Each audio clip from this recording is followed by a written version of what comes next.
Pourquoi Kaka Wenge? Kaka Wenge. Président Jibé. Président Jibé.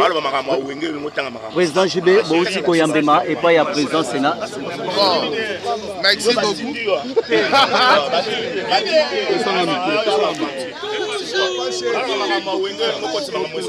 Toujours. Toujours. Papa chéri, toujours. Non, nous on ne peut pas accepter ça. Toujours. S'il vous plaît, papa chéri. Oui, question est venue à bien. Il y a beaucoup de politique et la musique.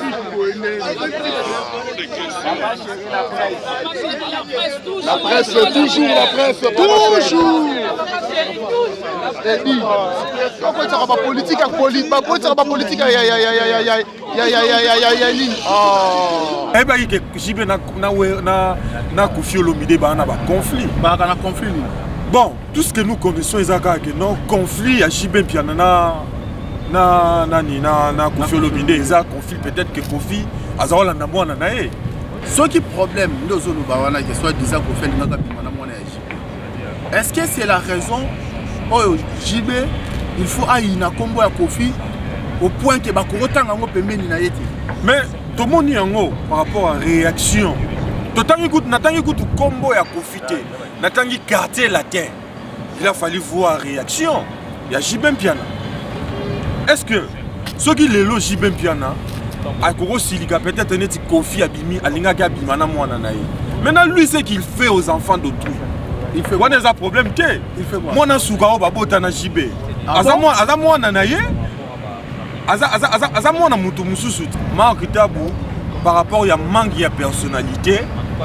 Koffi atina ba beta parce qu'il n'a pas de personnalité.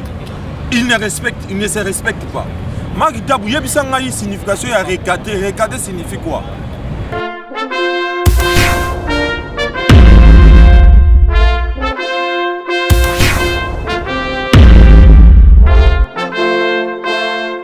Internaute à AKM Pro Télévision, très heureux de vous retrouver une fois de plus.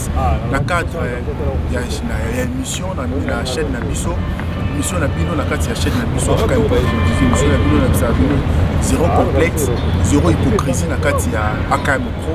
Déjà, je vous invite à vous abonner massivement, vous s'abonner vraiment massivement à la chaîne Nabiso, AKM Pro Télévision sur YouTube. Et puis, bon, n'hésitez pas s'il faut nous faire des remarques, des critiques. Ils ont toujours les bienvenus dans la chaîne Nabiso, AKM Pro Télévision. Partout dans le monde, les internautes, là où vous êtes, en Afrique, en Europe, en Amérique, en Asie, en Océanie, Bino Bato, Bosepelaka, dans les éléments où tout est la chaîne Nabiso, vous continuez toujours pour soutenir Biso, vous soutenir Nabiso, vous continuez à s'abonner, vous continuez à liker, à commenter, à partager les liens Nabiso. C'est votre manière de nous soutenir en tout cas et puis tout ça c'est la voilà Mukola Lelo. Bomoni qui est naza vraiment na plateau ne nazalaka te. Nous a toujours na parlement mais comme vous le saviez dernièrement na uta côté la bino les mamans ko awa o tout mona ki bana wenge ba yaki na parlement ko kutana na président ya Sénat Modeste Batu Lukwembo na tiela ki bino ko sepela ki nango vous avez commenté vous avez vraiment aimé. Mais vous avez aussi remarqué, la fin de l'émission, plutôt la fin de l'interview, il y a eu accrochage, il y a eu incompréhension entre JB Piana et journaliste politico-parlementaire. Bon, mon équipe est comme ça, chaîne na bango, comment JB Piana recadré journaliste, JB Piana soigné journaliste, JB Piana babundi journaliste dans le parlement. Les lopes na bino toyambi journaliste oyo baswana kina JB Piana. Tolingi parce que tozala kiwana. Oui, on était là. Mais to boy koloba na esika na tolingi yemo kwa loba. Pourquoi JB Piana a finga kiye? Pourquoi bakoma kiti na point basa l'échange de paroles na JB Piana? Qu'est-ce qui s'est réellement passé? Oyo koma ki JB Piana siliki alobi maloba mabe na journaliste. Biso bandeko ya presse tout le monde qui a un manque de respect de pas un journaliste.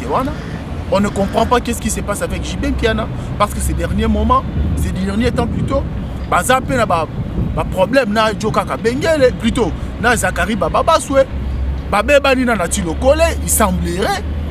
Pourquoi JB Piana s'apprend aux journalistes? Pourquoi JB Piana a combien de journalistes? Et puis, Nini Mema qui bango bako matina point, ya koloba na maloba mabe. Le gars, il est là avec moi, il s'appelle Edi Kabea, journaliste na CCTV. Edi Kabea, bonjour. Bonjour, les Orange.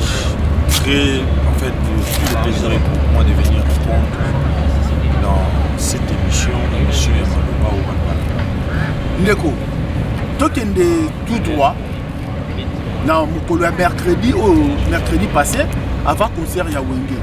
Yo, les journalistes, tous à la canal, on a parlé pas, tout le monde a beaucoup plus dans le débat politique. Tous les journalistes politico-parlementaires. Qu'est-ce qui s'est passé? Ok, on s'est retrouvé dans le milieu de musiciens. Et qu'est-ce qui s'est passé pour Yona Jibe Bokoma Kolobana Maloma Mabe, si Jiba comme à niveau à manquer au respect? Je crois que JB Bazaki a un jour un concert. Il y a un concert au JB Mourazo-Bengaki. C'est un concert de l'unité, un concert de réconciliation pour appuyer d'abord ma phare d'essai et puis réconciliation par politique ainsi de suite. JB Piana et les leaders Yawenge du terrain, à l'occurrence Alain Makaba, Adolphe Dominguez, Zoué Ranson, Didier Massela, Nayemoko Bazaki, Richard en audience par le président du Sénat, Modeste Bahati. Au sorti, nous, en tant que des journalistes, nous avons posé une question. Ouera à répondre. D'ailleurs, c'est moi qui ai posé la première question à Ouera. Annulation, il y a concert, deuxièmement, tout. Ouera a bien répondu, tout ça. Maintenant, JB Piana a tout nié. Bit, il y a concert aux années. Ceux qui vont la dire, image. JB a dit que Bit, il y a concert aux années. C'est un concert de l'unité pour la réconciliation. Il y a des musiciens, réconciliation. On lance un signal fort pour la réconciliation des musiciens, des hommes politiques, ainsi de suite. Maintenant, en tant que journaliste, j'ai ce qu'on appelle le réflexe journalistique. Parce que parmi les techniques à interview, Oyo, doit apprendre à effacer, et ça que la technique, il faut connaître mieux la personne. Ou s'informer sur la personne. C'est en fait ça. Je veux bien c'est un artiste, c'est un grand. Auto billet, c'est un artiste musicien, il y a billet des fonds d'accompagnement. On a tout nié. Comme ils vous parlaient de la réconciliation. Vous ne voyez pas que la réconciliation, on a un clan Wengete. Vous devez élargir les champs pour que la réconciliation, on a ezala. Aussi, n'a pas orchestre, nous net quartier la terre. Je ne sais pas. Conflit, na JB na Kofi Olomide ba na conflit. Bon, tout ce que nous connaissons que non conflit à JB Piana na Kofi Olomide, ils a conflit peut-être que Kofi azala na moi na nae. C'est en fait ça. Moi na nae à moi si, je ne sais pas son nom. Je ne connais même pas son nom, mais il paraîtrait selon les informations qui circulent de part et d'autre parce que nous amenons ce que le public baso loba. Vous comprenez? Donc c'est ce que nous amenons pour poser des questions. Nous savons que JB Piana et Nani Kofi Olomide a un problème, il paraît ceux qui sont Raya, ceux qui Nani, je ne sais pas. Donc c'est l'homme information aux Anango, Kofi Alina Bimana Soraya. Oui. Et ça là, conflit, rancune, tout ça. Mais moi, en tant que journaliste, moi je ne fais que poser la question. Mais papa, il fallait voir la réaction d'un leader, d'un éducateur de masse qui est JB Piana. Et au bandi mabe, ba otindo. Mouton autant à combo. Pour lui, c'est Kofi Olomide qui m'a envoyé. Ba otindo. Rien. Moi je suis plus politique ici. Dans Solana Kofi c'est un artiste musicien. N'a approché d'ailleurs difficilement. Mais et comme à Otindo, pour y ça m'a amené sur Dolo Mamba Wenge. Oui mais quoi Maël était. Oui mais quoi Zoba. Ou aventurier. Nathalie, il y a la traité de Maël était à traité de Zoba d'aventurier. Quand on pose une question, il y a Kofi Olomide.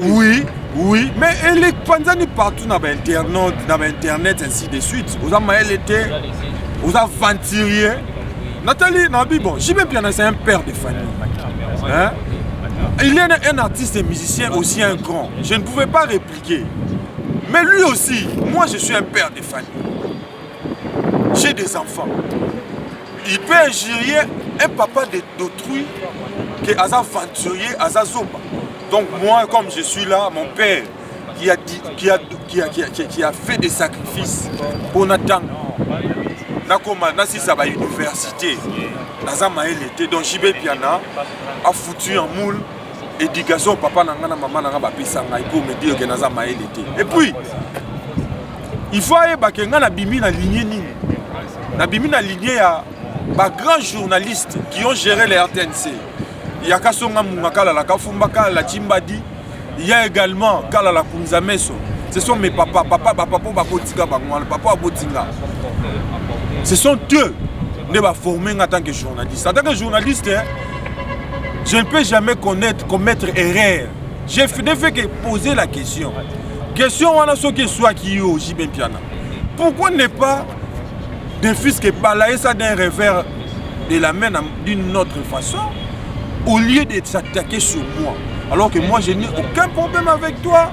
Et puis en plus de cela, on a un grand artiste et musicien, on a respecté, on a l'ingaka. Ce qui est problème,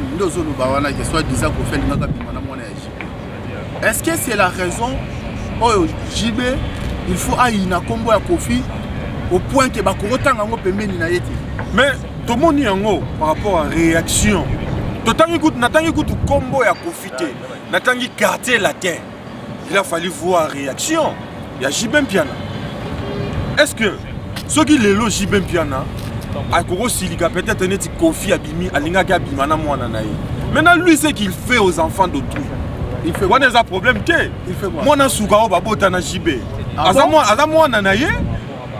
Azamouana Moutoumousoussout.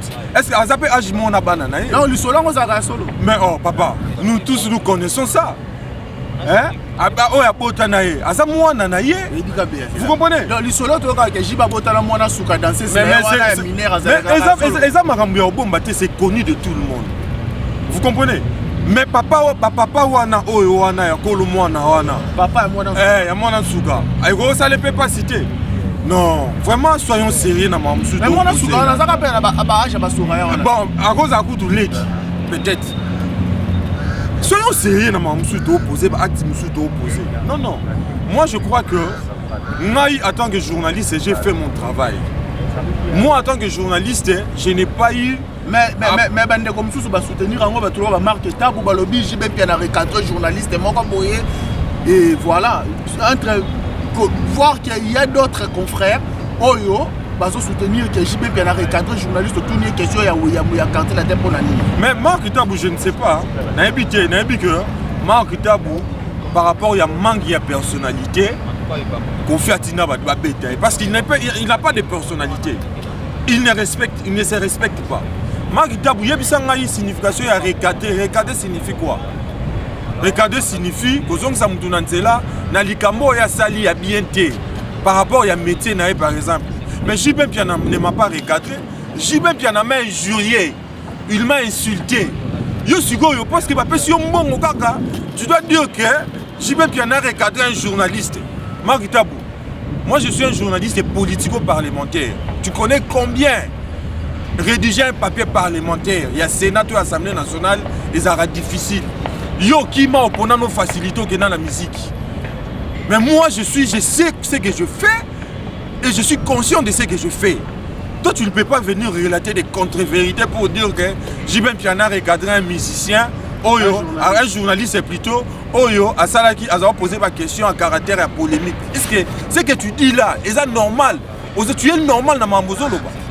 Vraiment, je regrette par rapport à ton comportement. Il n'a pas même fallu que tu aies un titre à bon mot. Et puis, ce sont des choses qui m'ont beaucoup plus poussé à répliquer. Parce qu'il s'agit de mon honneur. Honneur dans des baby. JB Piana m'a injurié. JB Piana m'a insulté. JB Piana a relaté des choses sur moi. Par rapport à ce qu'il a tout nié qu'à question mon corps. Public. Parce qu'il a parlé de la réconciliation. Ce que la réconciliation, concernant la réconciliation, réconciliation n'a pas musicien Moussoussou. Non. Il a parlé de là. Alors, tous ont lancé signal fort. Bon, l'interview, on a bien. Tous ont lancé signal fort. On a pas politicien, on a pas musicien. Alors, ben, quand tu es clan Wenge, non. Parce que JB Piana a des conflits avec Kofi Olomide. C'est dans cette optique-là que moi j'ai profité de l'occasion pour dire que je crois que la réconciliation est au Soukaka dans le clan Wenge. Il faut élargir le champ associé par le quartier latin. J'ai posé cette question parce que je savais que il y a un conflit avec Kofi Olomide. Mais ceux qui aussi liango, tout le monde a place à la réconciliation. Il fallait aller la réconciliation. Alors, il y a un concert ennemi. Mais quand il y a un ennemi. Mais il a parlé de la réconciliation. Moi, je suis en réconciliation. Mais je suis en bêtise, je suis en sensité. Vraiment, je regrette. Vraiment, tu regrettes, tu peux te regretter. Na ba propos nous surtout soulever à des na qui pensent que batangue des Combo ya ceux qui vraiment ils ont un combo il y a quartier latin ndé koko nous comme Kambo nous surtout ça dit passe et dit ka bien tout sur le loi pied levé nous sommes là parce que tout ça la peine critique il y a concert voilà ndé les kaki comme bateau tout zo nous aussi manipulé tout ça la critique il y a concert voilà ndé les kaki JB bien la lobby aux amas été mais bien la classe au taille autant la JB bien il dit ka bien sûr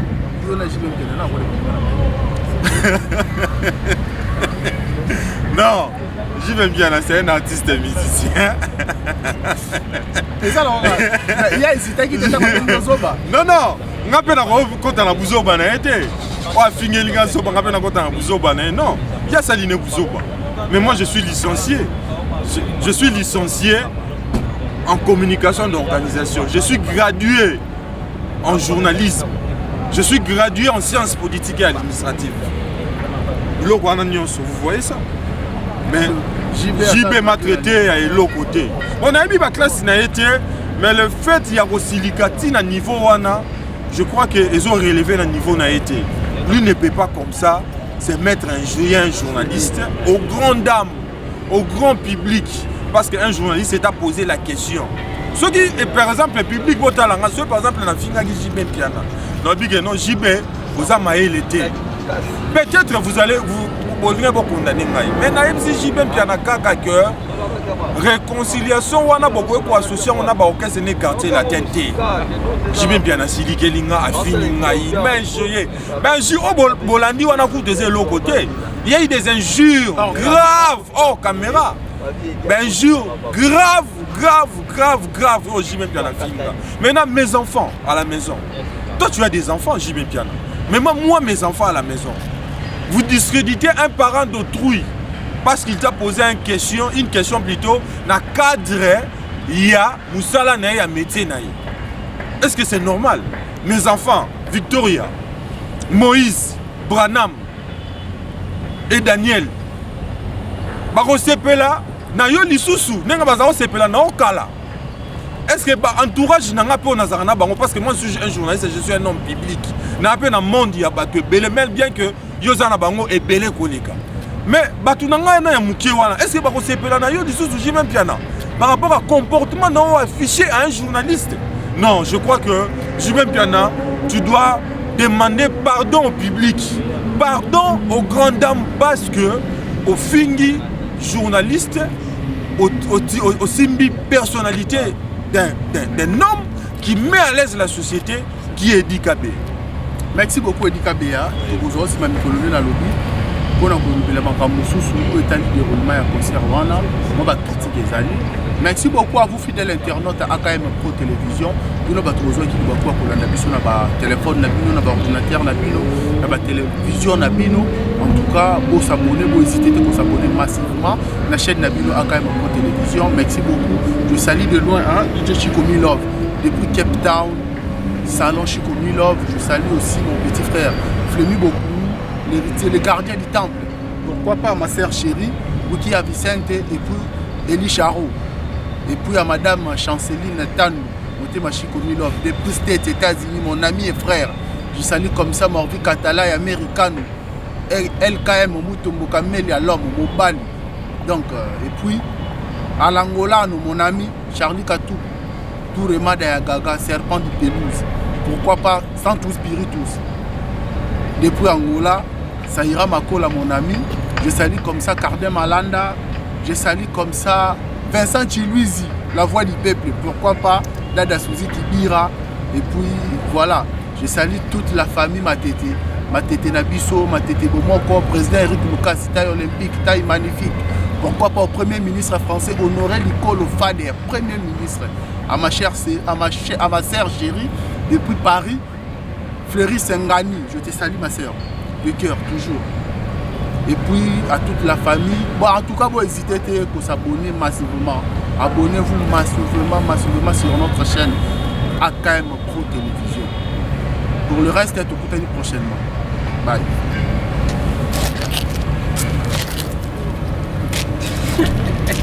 Pourquoi Kaka Wenge?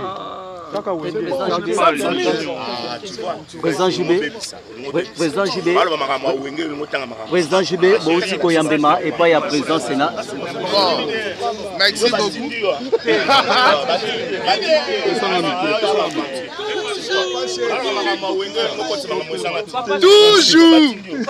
Toujours. Papa chéri, toujours. Non,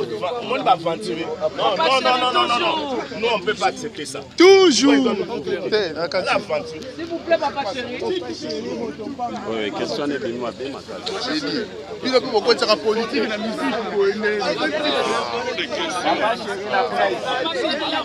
La presse, toujours la presse, toujours. Pourquoi tu as pas politique à politique? Pourquoi tu as pas politique à